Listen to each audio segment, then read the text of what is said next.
Jadi untuk pertanyaan tadi ya, ancaman terbesar itu terhadap kesejahteraan kita, well-being kita apa? Saya mau tambah di sini ya.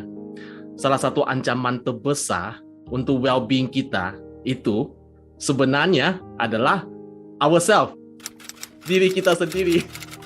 Ya, karena we allow our short-term decision to override what's the best for our long-term well-being. Seperti tadi ya, gorengan, enak kan? Ya, tapi karena mau dapatkan kepuasannya, oke, nggak apa-apa lah, gorengan nggak apa-apa, makan gitu. Nah, contohnya. Jadi spending sama, kan for long term ya, kita mau saving apa, tapi oke, spending gitu. Nah, karena ya kita mau tuh yang short term decision, our short term decision ya untuk dapatkan kepuasan tersebut gitu. So saya mau tambah sedikit ya yang tadi. So the biggest threat sebenarnya itu adalah diri kita sendiri gitu. Nah, so untuk definisinya yang bahagian yang saya ambil ini adalah dengan yang pertama itu ya kalau kita lihat dari satu tangan itu ya. Jadi yang pertama itu adalah career well-being. Nah, nanti akan lanjut tuh sampai ke yang 5 jari ini. Nah, jadi definisinya career well-being itu kesejahteraan karir itu apa? Itu adalah sebenarnya adalah tentang bagaimana kita bisa mengisi waktu ya atau menyukai apa yang kita lakukan setiap hari.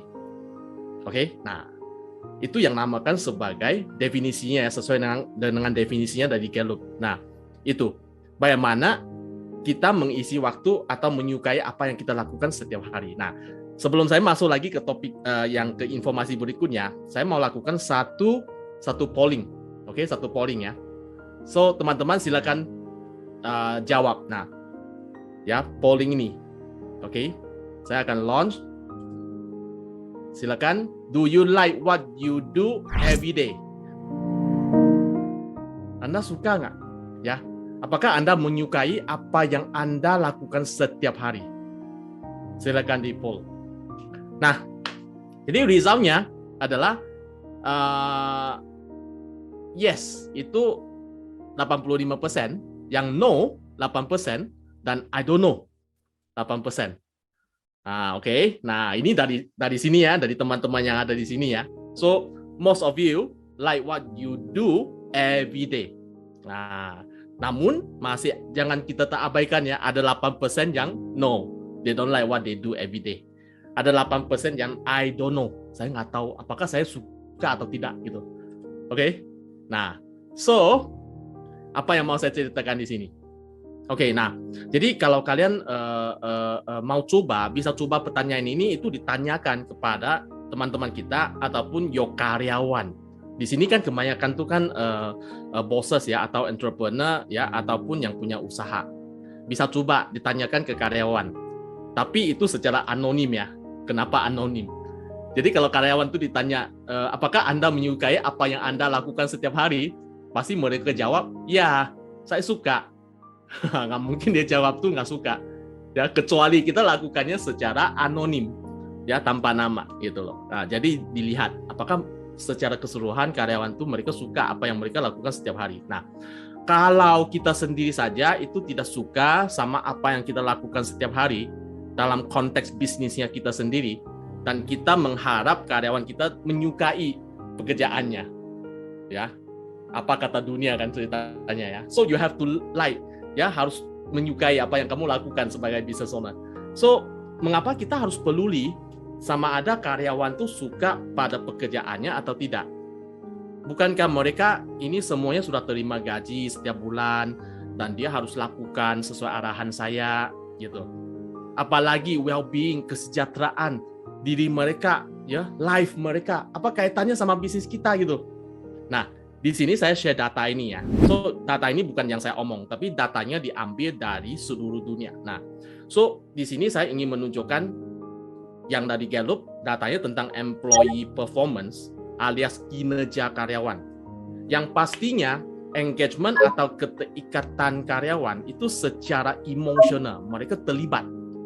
Itu terhadap pekerjaannya, itu pasti sudah berpengaruh terhadap kinerja bisnis kita. performance, our business performance. Itu pasti sudah.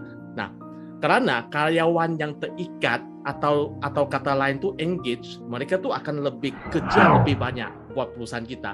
They will go for extra mile. Nah, namun penelitian yang terbaru dari Gallup, dia mengungkapkan bahwa engagement saja itu tidak cukup. Karena karyawan juga membutuhkan kesejahteraan atau well-being yang tinggi supaya performance mereka tuh bisa menjadi lebih tinggi. Jadi kalau dilihat dari grafik ini ya, antaranya termasuk ya dengan bertambahnya engagement, apa yang terjadi? Jadi ada 27% yang di paling sebelah kiri ya. 27% melaporkan kinerja mereka itu yang luar biasa dalam peran mereka. Ya, they report excellent performance in their roles. Jadi ada 37% melaporkan selalu pulih sepenuhnya setelah sakit, pasca sakit, atau mereka tuh mengalami kesulitan ya, to report always recovering fully after an illness, injury or hardship. 37% ya. Nah, dan lihat ini paling signifikan. 59% lebih kecil kemungkinannya mereka mencari pekerjaan baru dalam 12 bulan ke depan. Oke.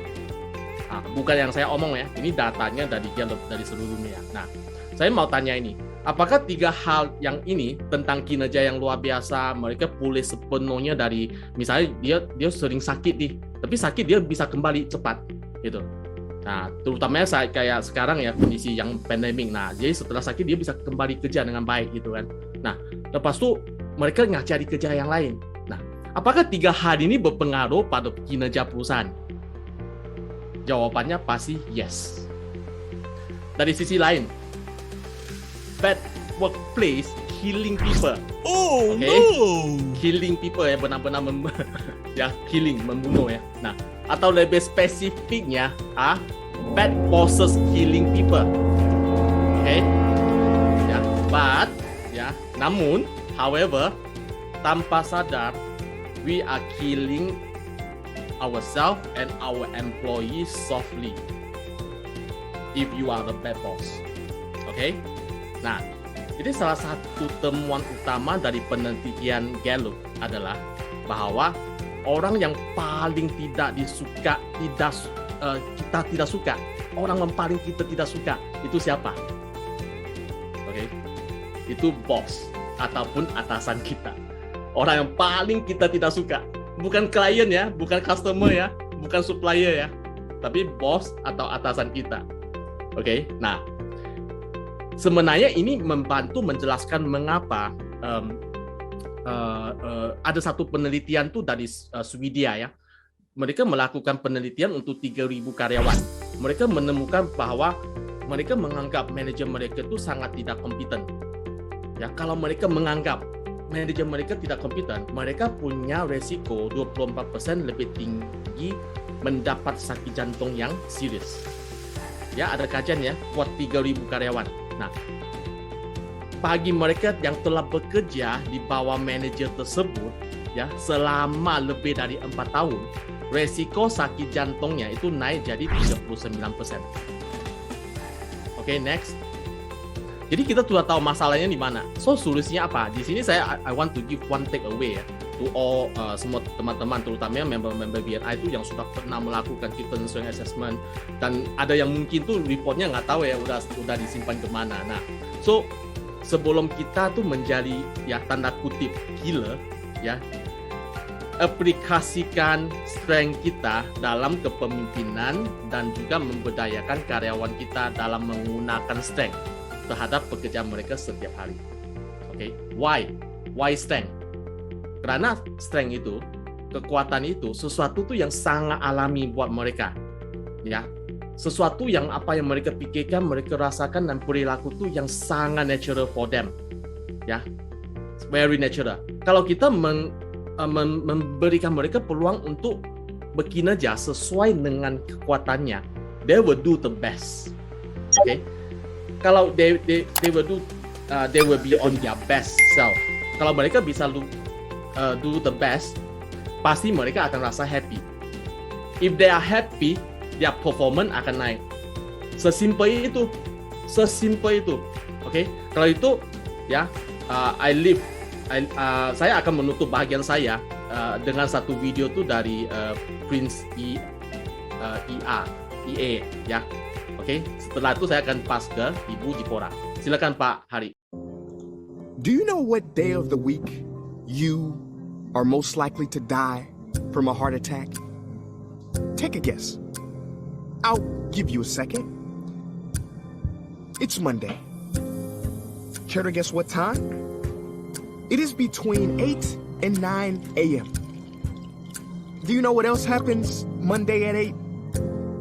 That is the same day and time people get ready to go into jobs they hate.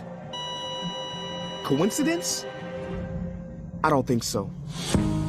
Take a look at this chart. This is the lifespan of the average person. On average, we live about 80 years. If we're lucky, we start working at about 18, and we work, and retire at about 67. Now, what does this tell you? That for better or for worse, the majority of your life will be spent at work. Do not spend that time unhappy. Like my friend Jay. See, Jay would always say, when I finish school, then I'll be happy. Well, Jay finished school, but he wasn't happy. So then Jay said, when I get a job, then I'll be happy. Jay got a job, but he still wasn't happy. So Jay said, when I get married, settle down, and have kids, then I'll be happy. Well, he got married, settled down, had 2 kids, but still wasn't happy. So then Jay said, okay, when the kids leave home and I retire, then I'll be happy. Well, the kids left home and he retired, but he still wasn't happy. So Jay started going to church. And I asked Jay why he was going to church so much. And he said, because when I die, then I'll be happy. Jay's story, however sad, is not unique. I could have replaced Jay with Johnny or Bonnie. In fact, Jay's initials stand for just about everybody. Many of us are like Jay, but it is not our fault. We have been tricked to stay stuck in jobs that are literally making us sick, and to be and then people. You know about the and then people, right? It's people who constantly say, and then I'll be happy. Ladies and gentlemen, we must go from living as and thens to becoming right nows. We have to be happy right now. How? We must either find a job we love or bring more love into our jobs. It is time to step out of the rat race. Because the funny thing is, even if you win, make a load of money, hold up the trophy that everybody hails, you're still a furry rodent with a pointy nose and long tail. Wake up. Stop playing with your life. This ain't a video game. This ain't Mario Kart. This ain't Fortnite.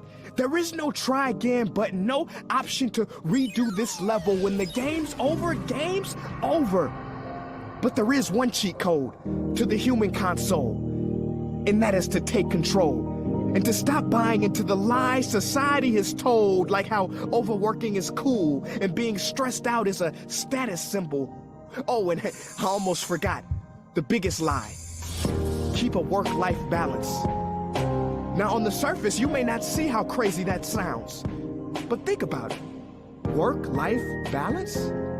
Shouldn't it be the other way around? Shouldn't life come before work? Because when your life is better, your work is better? But don't take my opinion. Harvard professor Sean Achor recently discovered something fantastic, which he calls the happiness advantage. His studies prove that 75% of job success can be predicted by not how smart you are, not how talented you are, but how happy you are. His research is decisive. He says when you're happy, your intelligence rises, creativity rises, your productivity rises. And you know what else is funny? You also make more money. But here's the real kicker. You live longer too. I know, it sounds too good to be true, but yes, optimists actually live longer than pessimists, so you could stretch this graph a few extra years if this time here is filled with more joy and cheer. Let me be clear, do not take this message lightly.